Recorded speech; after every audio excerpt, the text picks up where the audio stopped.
Welcome to At the Vanguard. We're TB Vanguard, and our motto is for fans by fans. We showcase fans on the front line of the Team Breezy movement. This podcast is an open forum to discuss current topics as they relate to Chris Brown and his fan base. Hey, welcome to At the Vanguard. Today is August 4th, 2025, and we'll go ahead and get started. I'm Nikki. I'm Paula. I'm Dee. I'm Tasha. And I'm JP. All right, welcome back, y'all. What an exciting time. Now, the tour has kicked off in the U.S. One thing we want to talk about, a few things, little housekeeping things.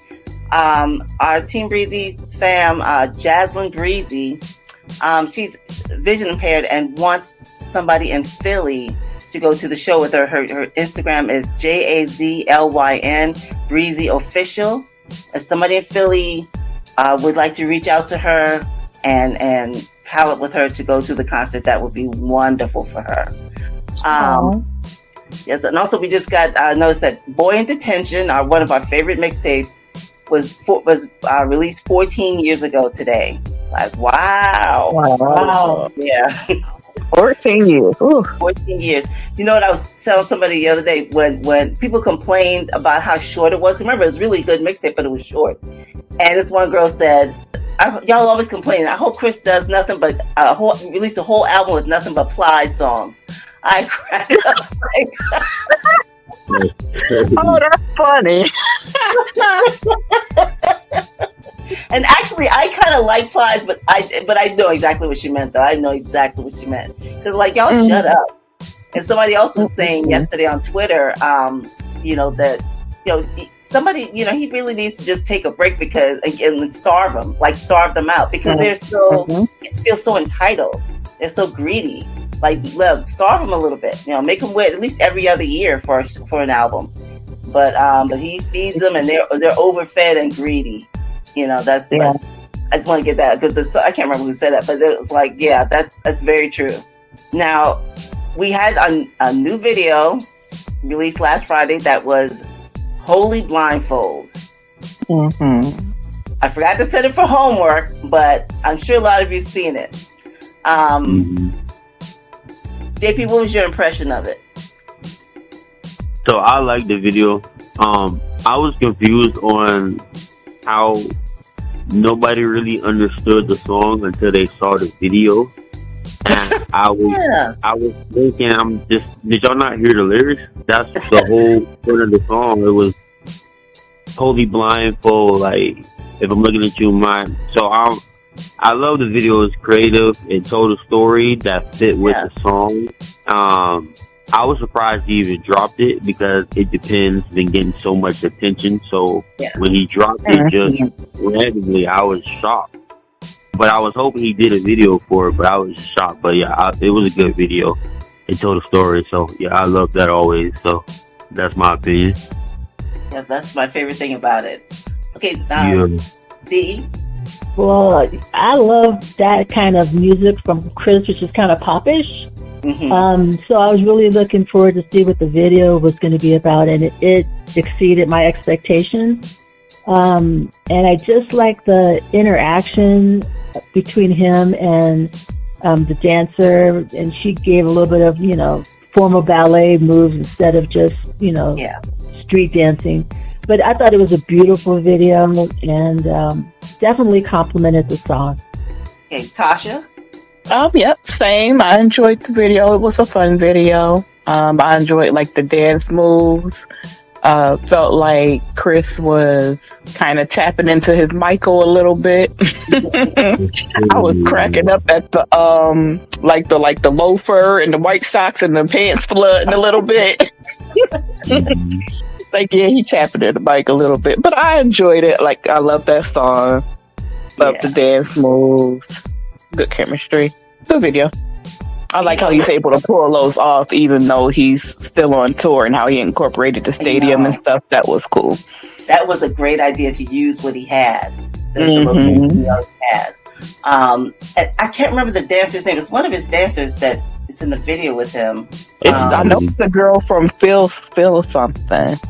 What in the Natalie. world is her name? Natalie. Yep, Natalie. Her style of dancing was perfect, I thought, for this video, because she does hip hop dancing, but she also does a lot of graceful dancing. So that was really perfect. It was beautiful. But and like you said, I was surprised too. Some people were like, oh, that's what he meant. Yeah, I mean, he says it. It's like he's the blindfold is like helping him to see the one person, as opposed to look at other a lot of other women. That was my feeling about it. But that's how I interpreted it. But yeah, it was it's a beautiful video, and of course we like the little poppy, so it really fit it perfectly. And I think the location kind of fit it because it was very airy. The outs. Yeah, I thought it really fit that too. So it's perfect that he was on tour for that. So yeah, that worked out just right. Okay, Tasha, do you want to give us some updates from the tour stat? Sure. So, according to touring data on X or Twitter, 𝙑𝙖𝙣𝙬𝙪𝙖𝙧𝙙 or 20 has revenued $58.5 million. That's out of 14 shows reported for Europe. Ooh. I Over know that 490,000 tickets sold. Oh wow, so a lot. That says,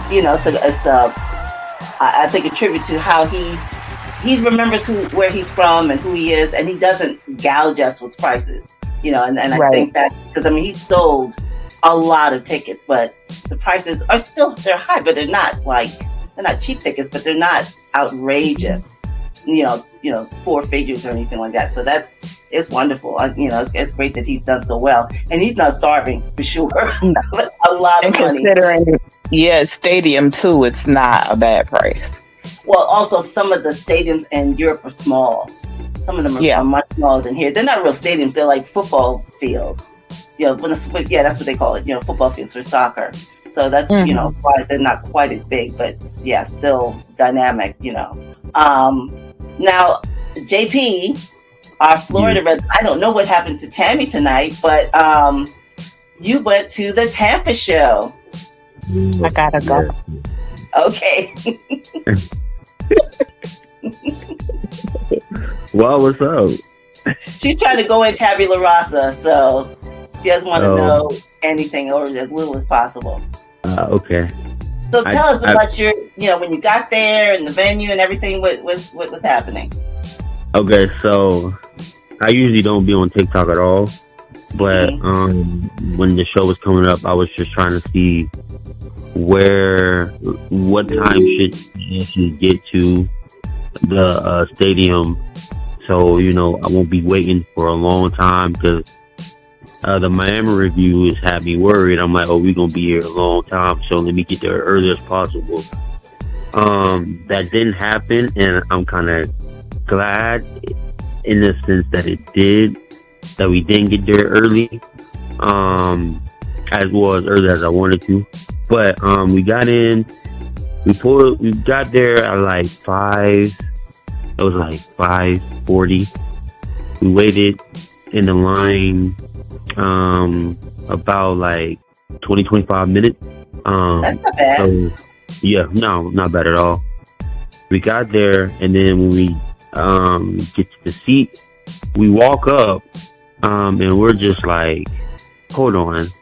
So our seat was, both of our views of each stage was blocked, but on the B stage and the main stage, like, we couldn't see anything. All you could see was literally just one screen on the left side. We was talking to the staff member about what can be done. The staff member that was right there was like, I don't know, you have to go and talk to somebody up there, and then you might probably have to pay the difference for a different seat. And I'm like, I'm not going to pay no difference for the next seat. He doesn't know what he's talking about, because that's not true at all. You don't. Yeah, that's what they said. That's what the staff member said. So, I was just like, F it. I was just like, forget it, whatever. But like, it was just in my head. It wasn't bothering me. So, I realized that like the section we was at, there was nobody else around us. It was just us two. Well, us three, because I went with two other people. It was us three in that whole section. Whole, it was like a whole box. It was just nobody else in there but us. So after time passed, I'm thinking, okay, so they must know something. They must have got switched. So older couple came in, and then as soon as they were sitting supposed to sit in front of us. As soon as they didn't even sit down. They just walked like a few steps close to us, and then they immediately just said, "Oh no, we cannot sit here. We can't see nothing." Like, you really can't. Like the inflatable thing was blocking our view on the B stage, and then the equipment tent.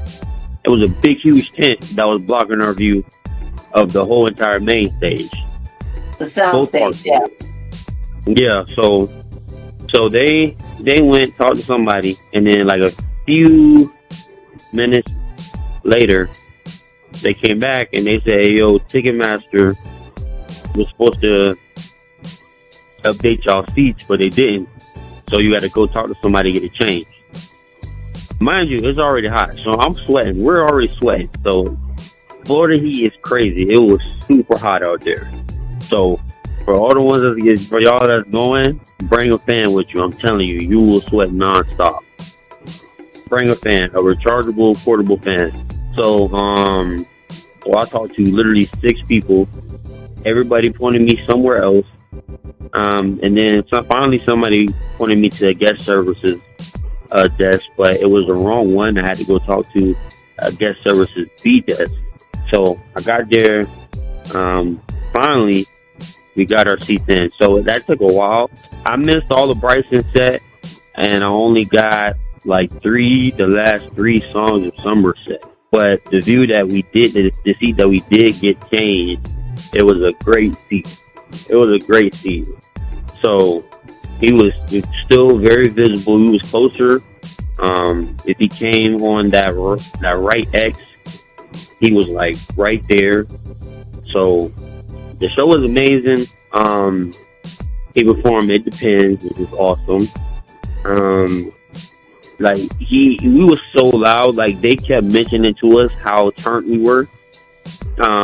So because I said, I'm like, yo, he only came to Florida last year one time, and I'm like, he need to come to Florida more because like we're deep out here for him. Like we go hard for him out here. So but it was a great show. Once you start performing, you forget about all of it.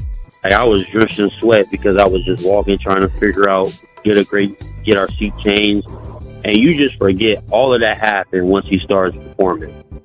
He gets into all his hits. Yeah, he gets into all his hits and everything. So you just forget all of it. So like it was worth it. I can't wait to go back in Orlando because I'm gonna be at the Orlando show. But yeah, it was. I thought there was a 3rd show. Okay, Orlando. When is Orlando? So that one's September 30th. Oh, okay. Yeah, and also just warning, if y'all are close to a stage, it don't have to be floor seats. If you are close to a stage that produces fire, you will feel that fire. I'm telling y'all. Wow. Well, actually, I felt that even in the arena for the last tour. Even the arena, I was sitting so close that I could feel the heat. So I didn't feel nothing last year, but this year, because when like every time it started, we all was just like, oh my gosh, it's hot. We could feel it, and we was a good distance away from the main stage of that produced it, but we still felt it. But yeah. I will say a few things I did notice. So the fact that now that he's in the U.S., it gets darker here quicker than overseas does. So the stage, the whole stadium will be dark, and in some parts it is hard to see him if he has on dark clothing. So just want to let you know, you might not be able to see him clearly because he does have this stage will be completely dark. And some parts of the song where he has no lights on the stage, you will just be seeing a figure moving. That's why was observing everything, and I'm just like, oh snap, he needs a lighting crew, but it's his first stadium tour. And like I said, when he's performing and you see the lights going, you will forget all about that. But yeah, the stage will be dark. In some parts, it will be hard to see him.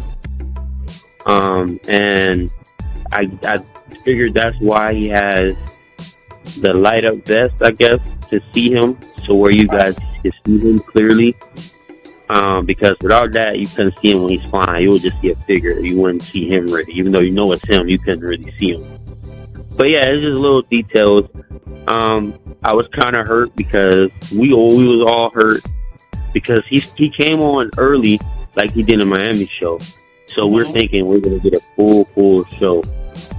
And I've been waiting my whole life to hear Crawl live because that's a song that like made me a flat out first round fan. Right. But it didn't happen. Like he cut it. Oh. I do have a video of me like straight up reacting because I was getting ready, you know. So like after the monologue, the montage of his kids went out. I had my phone ready because I'm just expecting Crawl to start, and then it goes straight to No Air and My Heart's a song. Well, on the playlist, it's next to last. It's the next to last song. Yeah, Crawl is literally the third to last song, and then you got No Air, and then it goes with Forever. And then we were so into the concert that we didn't even realize he didn't do Fine China neither. What? It didn't click to us. Yeah, it didn't click to us until the end. And then I'm looking over at the people I went with, and then they look disappointed, and I'm like, what's going on? It was like, he didn't do Fine China. I said, what? I didn't even think about it. Yeah, so we didn't get Fine China. Oh, wow. Yeah. So I was bummed about that too, but I was mainly bummed about Crawl. But I mean, it was a great experience. Like I said, you will forget it. If you do have any, I hope y'all don't, but if you do, get there early so you can get it squared away as soon as possible. But I do, Ticketmaster do need to do better though. Just a heads up to anybody who hears it, but it was an amazing show. The crowd, we was just so lit. We was turned. I think we set this tone because I haven't heard any show like roar like us outside of, I think, Paris probably, but it was fun. I'm telling you, y'all have fun. But as I said earlier, bring a fan. You know, I won't see him till October, so I may need a sweatshirt because my show is not until October, and up here, I'm in near DC. I'll be in DC, and it's not quite as warm in October. So yeah, but I do have a fan to go around my neck. I have that kind that blows up under your hair. And that's really good. I can't remember where I got it. Maybe on Temu or something. I'm telling you, you don't need a fan. You're gonna need a fan. It's the humidity, all of that is just. And if you watch, I tried to see you. I'm gonna see if I can send the videos again, but I got the videos of him like when he first comes out those few times. He performs one song and then he's taking his jacket off. Usually he keeps his jacket's on for multiple songs. Yeah. Yeah, at the Tampa show. The first show after he performed Run It, he took the jacket off. When he came out to 10 Toes, he was I got the video, he was singing, he was finishing up and he didn't even finish it off because he took his jacket off because he was hot. And then when he came out to perform Loyal, as soon as he finished Loyal, he took the jacket off. So he was hot. I could tell he was really hot because he didn't waste no time taking the jacket off. Wow. And all of us were sweating hard. Like we did not stop sweating. Like I was drenched in sweat. It probably was just for the heat, but I'm just telling everybody, hey man, bring a fan. Yeah. I'm just saying, everybody, yeah, it was just, but like I said, you forget all about it. You don't think about none of that. He just takes all your attention away from everything. So, Right. so yeah, it was a great show. Well, I'm glad you had such a great time. I'm looking forward to it. I'm thinking that, as these shows, and he'll probably hear this too. Some of these things that people are saying, and he has. So I'm sure there'll be some changes, even before the next show, because there were changes, from Miami. But I know that sound tent was a problem for a few people, and they didn't know to go to the desk. What desk did you go to again? Guest services. You have to look for guest service. Yes, Number to get involved. Yeah. Yeah. But yeah, so they still need to get that sound correct. Well, there's still problem with the sound. Yeah. First, at the beginning of the show, while DJ Fresh was in his set, the sound went completely out. Completely out. And it was like that for about 10, 15 minutes. So he trying to pump up the crowd without any sound. And he did it, honestly, he did it. But yeah, he was getting us pumped without it. And then while Chris was performing, the main parts where I noticed was when he was performing Go Girlfriend, then Party, but right. You can't hear me. You can only hear the track. So they still can't hear that. And then they really do need to get that fixed. But like I say, you don't, in real time, it's not processing to you, because like I said, he just takes he just makes you forget about it. But yeah, it's a great show. This is the best. This beats 11/11 tour for sure. And that's saying something. Yeah, because 11/11 tour was yeah, that was an amazing tour. But it mainly depends on the people who you are with around you, because and depends on how the actual stadium crowd is.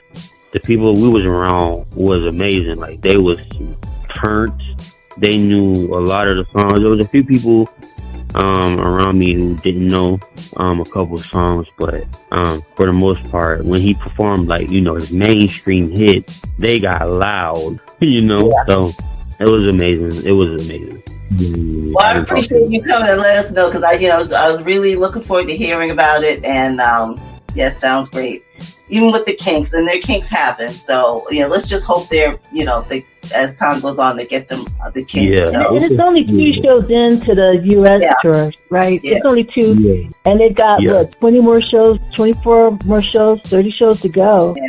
So he's going to have to do something to mitigate that. So but it's obvious the venue is aware of it. And I think you telling people to if it's blocking, make that choice early on to get moved. I think that's good, because instead of sitting there waiting or coming late, imagine if they came late, they totally would be screwed. Does anybody have anything else they want to bring up? It depends. Did y'all talk about it depends? The chart is projected to do 39. Oh, that's right. So do we know where it landed on the Hot 100? Yeah, so Toggle chart said it would be around the top 39 range, and then they printed a final rough draft of all the charts, and it said it has it at 42. Yeah, okay. But it's in the top 100. It's moving up on the Hot 100. And that's all we want. We just gotta keep streaming it. Yeah. Oh, did y'all see about that snippet that DJ Fresh played at the club? Right, at the concert, yes. I mean, at the after party. Yeah. Yeah. So it sounds good, doesn't it? Yeah. I just want to have a feature on it. Do you know? I don't think so, but I saw when I went on TikTok today, I saw another angle, and the beginning of it sounds like a heavy sample, and I can't get the name of the actual song, but really sad. Guess that's it. Nikki, want to take us on out? Sure, absolutely. All right, everybody, thanks for joining us. Thanks, JP, for sharing how your Tampa concert was with us. All right, everybody, you have a fantastic week. Good night. Good night. Bye. Have a good week. Thanks for joining us on this episode, and we hope you'll join us again at the Vanguard.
4th.